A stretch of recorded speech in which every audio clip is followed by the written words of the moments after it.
બે વફા પરદેશી શું ફિલ્મ છે, જોરદાર ફિલ્મ છે. અને ઘાયલ આશિકો મિત્રો માટે જબરજસ્ત ફિલ્મ છે ને એમાંય પાછું એક જોરદાર સીન હતું પેલો જોજે ગોરી રે પિત્તળી તું ના ભૂલતી રે ગાય છે ને જે લીટી છે ને જોરદાર છે એનું સીનના લોકેશન પર અમે આવ્યા છીએ. અને મારી સાથે છે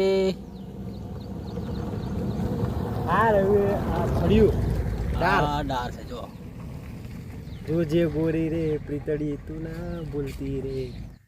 આ ડાર તમે જુઓ છો ને પાછળ, હું તમને ત્યાંથી જઈને બતાવવાનો છું પણ તમે અહીંયાથી જુઓ. અહીંયા વિક્રમ ઠાકોર બેસે છે, ઉપર માડા પડે છે, મમતા સોનિયા બાજુ આવે છે, એવું સીન હતું 2006-07 નહીં? હા, કદાચ વિક્રમભાઈને યાદ નહીં હોય કે આ ડાર પર અમે યાદ કરાવી દઈએ તો યાદ કરાવી દો એમ.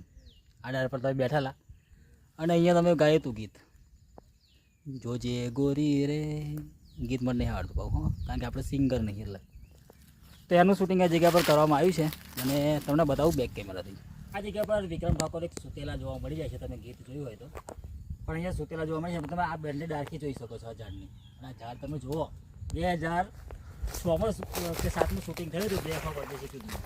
ત્યારે આ ઝાડનું ત્યારે પણ આ ઝાડ હતું એમ અને અત્યારે પણ એ નહીં. આ જ જગ્યા પર બેઠા હોય છે. અને અત્યારે અજયભાઈ બેસી ગયા હે.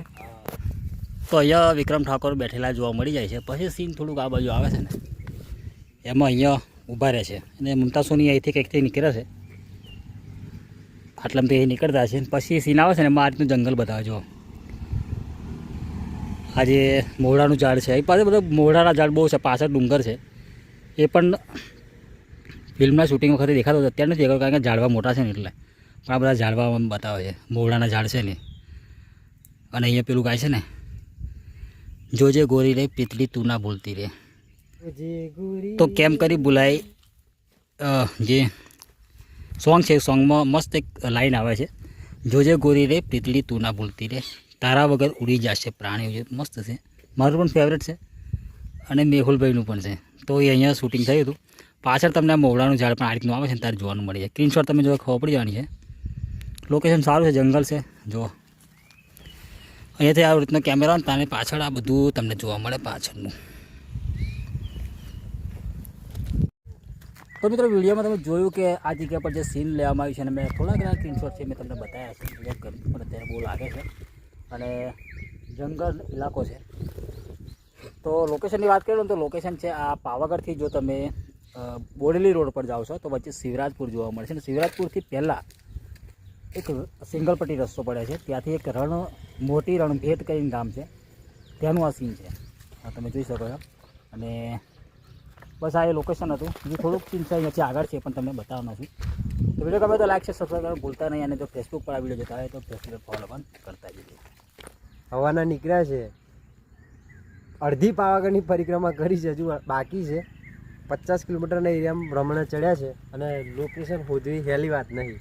અને ઘણા બધા મિત્રો કહે છે કે તું નવરો છું આમ છે તેમ છે. હું તો નવરો જ છું, 24 કલાક નવરા જ છીએ અમે. નવરા શિરત પર જે લોકોને ગમે છે એમને મોજ કરાવીએ. હા બસ, કારણ કે તમારે જે એક બે જણા કહેવાથી કંઈ ફરક ના પડે. નવરા છે એવું કહો છો, કમેન્ટ કરશો, એના આપણે કોઈ ફરક ના પડે. કારણ કે લાખો લોકો જોવાવાળા છે. શું કેવું? હા સાચી વાત છે. અને જે લોકેશન અમારા આવે છે ને પરફેક્ટ હોય તો જ અપલોડ થાય છે. બાકી ખેતરના છેડે જઈને ઉતારી નહીં દેતા. હા બસ, બાકી આવા મોવડા તો આપણે તો હોય છે, ઘરે હોય છે તો પછી એને પણ આપણે બતાવી દે, એનો કોઈ મતલબ નહીં હોતો. પાછળ આગળ વ્યૂ બતાવી, આગળ તળાવ બતાવશે, આગળ તમે તળાવ બતાવીએ છેલ્લે સુધી જો મજા આવશે. અને બધા વિડીયો મોજે મોજ હોય છે.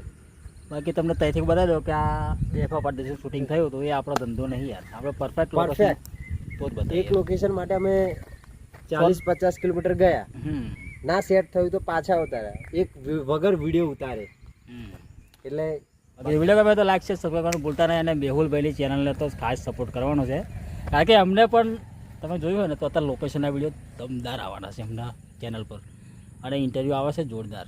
અને કોના આવવાના છે ને ભાઈ કહીશ કે અત્યારે અમે શૂટ કરવાના છે. એટલે જઈએ આ બાજુ પહેલાં.